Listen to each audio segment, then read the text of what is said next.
Another day, another problem. I woke up sick this morning and I really would like to get some rest. But as I'm sure many of you know, for moms, there is no such thing as a sick day. These people do need to eat some food at some point. So what I'm going to do today is I'm going to slow cook 4 meals and show you how you can batch meal prep using different methods of slow cooking. So I'll share some recipes with you and also show you how you can slow cook 4 meals at one time, and then you can just chill while all that stuff is cooking.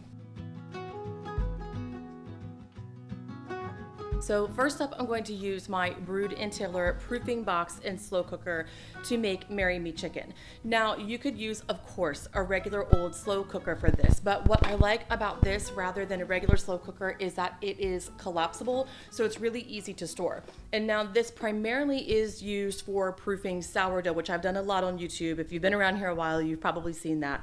But you can also change the settings so you can slow cook in it. So first, I'm just gonna get a little butter in this pan and brown the chicken breast just a little bit.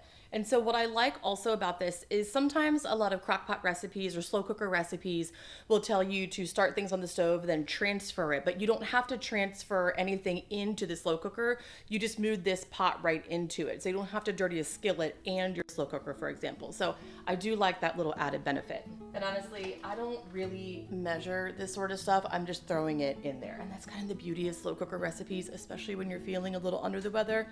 Just get some ingredients in there. It's gonna be all right.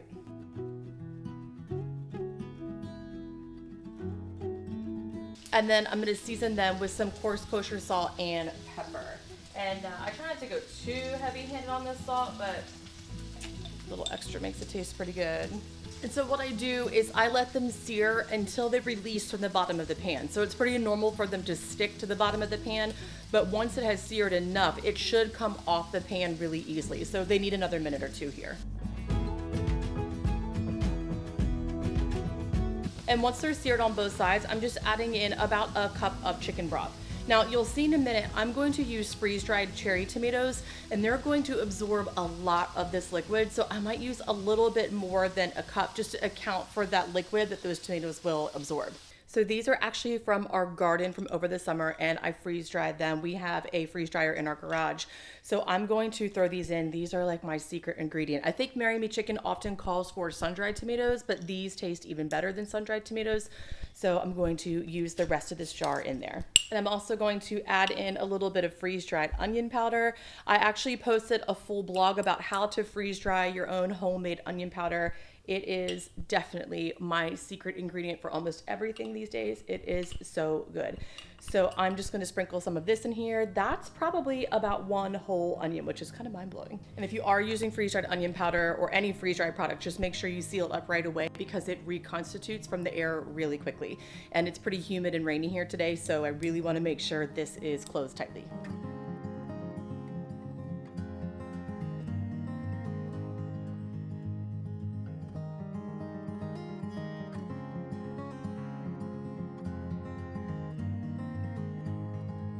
Okay, so that is in the slow cooker. It needs to cook for a couple of hours and we'll get back to that. So there's a few more steps to this when the chicken is finished cooking in about 2 to 3 hours. In the meantime, I'm gonna get 2 more slow cooker recipes going in the oven.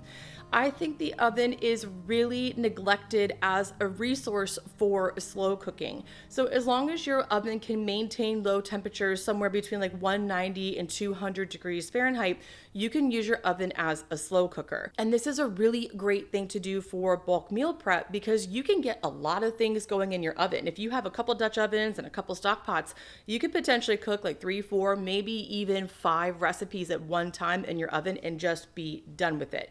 So we're gonna get 2 going today. So first, I'm just going to preheat my bottom oven. So I have a double oven, but I'm just gonna use the bottom oven to 195 degrees Fahrenheit. So my oven can actually go all the way down to 170, but I think 195 is probably a better temperature for this. Okay, for the white chicken chili, I am going to just prep the ingredients and put them right into my Dutch oven. I did not realize I was a little low on onion, so I'm actually just gonna dice up a half an onion and save some of this onion for my other recipes. And then I am going to just add this chicken breast right into the Dutch oven and then top it with the onion and seasoning. It's really easy. Some of these chicken breasts are really large, so I think I'm just going to use 2 in here because this also is going to have beans in it, so it's a little heartier. So I think 2 chicken breasts will be fine with this, but you could use 2, 3, 4, whatever you want. And then I'm going to add a little bit of cumin, oregano, and chili powder. Now you could make this spicy with a little bit of cayenne pepper or even red pepper flakes, but we have a 3-year-old eating this, so I'm not going to add any spice to it. I don't really measure. I'm not always your go-to, especially on YouTube, for measuring. Now on my blog, for sure, my recipes, I always measure, so that way you have like a really clear recipe card and measurements. But when I'm just cooking at home from scratch like this, I just kind of do whatever I feel like doing. Now, usually for a white chicken chili, you would use a Great Northern bean or some sort of white bean, but I have these frozen bags of beans. So in my Sunday reset video, I think maybe 2 months ago, I made a big batch of pinto beans and black beans, and then I froze them in individual bags. So that way I have them for easy use. I'll leave a link for that in the description box. So I'm gonna use these instead of white beans, but it'll still be totally delicious, just not maybe a technical white chicken chili. And now I'm gonna add in 2 cans of green chilies. Recently on YouTube, I mentioned that I don't really use canned food that much, which is true, but I'm just not really feeling that great. So I'm just keeping it really simple. And that is an important reminder that it doesn't have to be all 100% scratch made all the time. This is still totally a healthy and delicious meal to serve your family with a little less effort. I have half of this clove of garlic. Now I know usually you would mince garlic, but when I slow cook, my little hack is I throw it in there, just like that. Don't even bother chopping it. And then I'm also going to chop up about a bunch of cilantro. So I'll save 1/2 for topping it for dinner, and then I'm going to chop up all of this, including the stem. So anytime you have an herb with a soft, tender stem like that, you can chop it and put it right into your recipe. Going back to that whole conversation about keeping things convenient when you're busy or not feeling well, I do like to keep some frozen veggies on hand for days like this. So I'm gonna put in about half of this bag of frozen corn.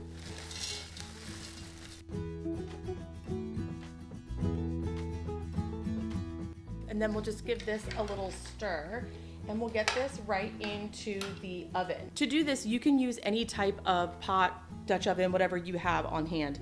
But I like to use my stove Dutch oven for slow cooking in the regular oven because the lid has these little self-basting, there's a technical name for them, I can't think of it right now, little nodes. And what this does is this tight-fitting lid traps in the steam, and then the steam collects on these little nodes here, and then it drips back into the food. So your food doesn't dry out when you're using this Dutch oven. But anything you have will work, but this is definitely my favorite for slow cooking.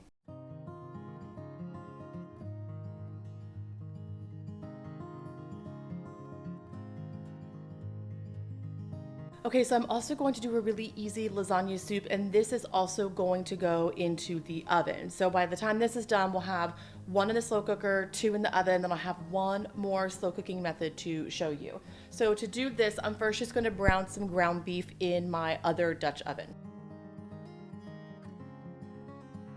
And then I'm also going to season this with salt and pepper. So anytime you're seasoning your food, it's best to season it as you go rather than putting a bunch of salt on top, because when you season it in each layer, it really cooks into it. Whereas if you put salt on it at the very end, the bite of food will taste more like salt rather than the food itself. And a can of crushed tomatoes, and then I'm also going to add in some freeze-dried tomatoes. These I think were from our garden. I did 2 different types of regular diced tomatoes this summer, some from a garden, some from a local farm, but I think these might be from our garden. So, but either way, they'll be nice and fresh in this soup.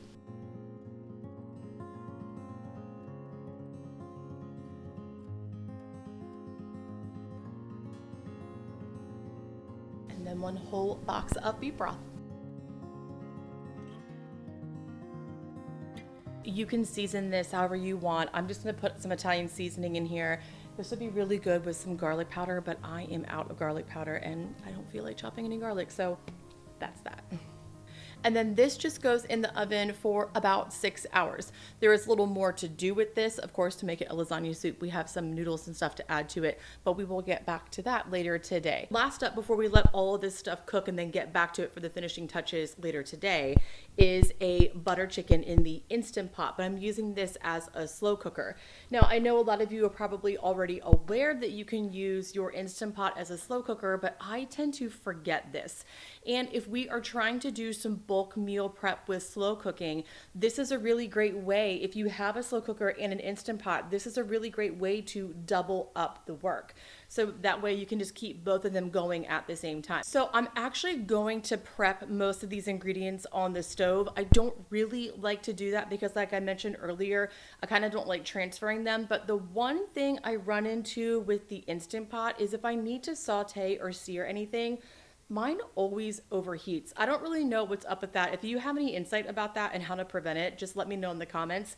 But I have a really hard time with that. So I'm going to prep the ingredients on the stove, transfer everything into the Instant Pot, and then slow cook this butter chicken. So sauteing the onions first just adds a lot of flavor, and then it's also an opportunity to season everything and give those seasonings a chance just to cook and toast up a little bit until they are aromatic, which adds a lot of flavor to a dish. Now, some of the spices that are traditionally used for a butter chicken, I don't use all the time. I didn't want to buy it just to use it this once. So I'm using some spices that I have on hand that I think will work as good substitutes. So I have some ginger, chili powder, cumin, and curry powder.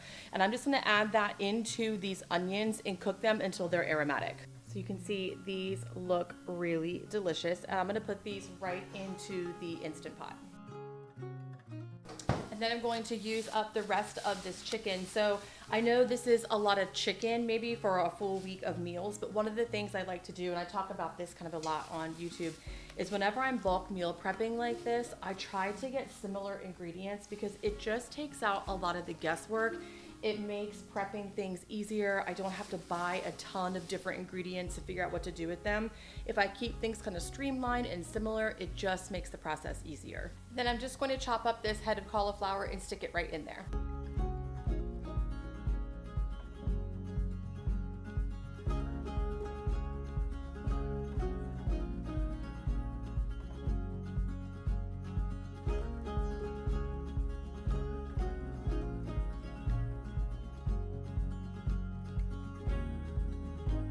So each of those took about 10 minutes to prep, and now they all need a number of hours to cook. So now it is time to clean up and rest a little bit.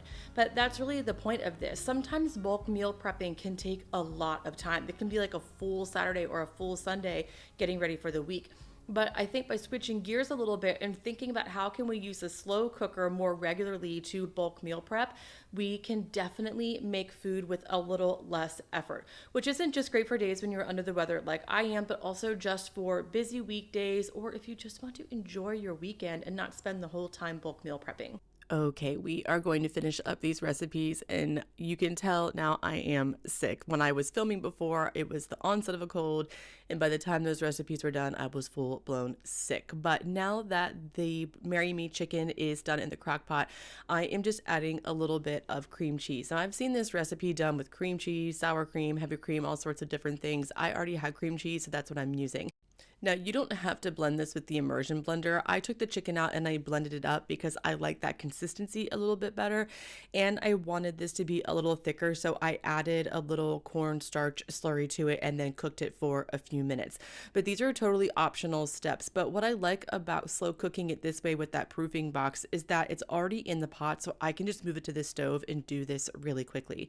I also added some Parmesan cheese and a sprinkle of freeze-dried herbs, and this was delicious. I served this over some whole grain sourdough toast, and we loved this. Now, moving on to the white chicken chili. So this took a couple of hours. I say maybe 3 or 4 hours in the oven. I am just shredding up the chicken first. You don't really have to do that, but I like to do that for a chili. And one thing about this is it was a little bit watery, so I did cook it down a little bit. You could just cook it down, or you could also just use less broth. I think I used 3 cups, which was probably too much. And then I added a little heavy cream to this. You could use half and half if that's what you prefer. And this is really delicious too. This is actually one of my favorites. You can top it with some avocado, a little more cilantro, red onion, a squeeze of fresh lime, and it is really good. The lasagna soup, this actually ended up being my favorite meal out of all 4 of these.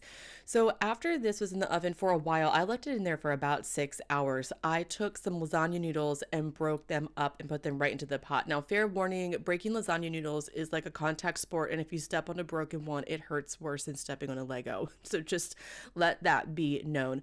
But I put those in there, and then I just let it sit in that hot broth for about 10 minutes and cook, and then added a little bit of cottage cheese, but you could use ricotta cheese. I just tend to not really like ricotta cheese that much. And then I served this with a little bit of Parmesan cheese, and it was one of my favorite things we've had lately.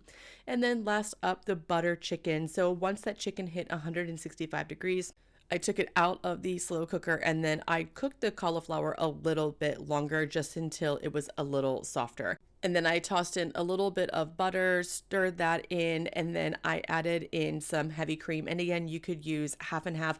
I think this would also be really good with a can of coconut milk too, if you have that on hand.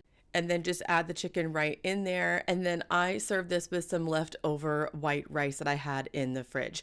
But all of these meals were really easy to make. And because I'm sick, I'm so grateful that I had the energy earlier in the day to get these going, because now that I've been laid out and down for the count for a few days, it has been nice to have food for my family to eat, and I don't have to be in the kitchen. Don't forget to sign up for the Moon and Magnolia email list when you join. I will send you all of my videos, recipes, blogs, tutorials, and more directly to your inbox. I will leave a link for that in the description box below. And I will also leave links to all of the supplies and tools that I use and love in this video in the description box. Thank you so much for stopping by today. I hope you are well, and I will see you again next time.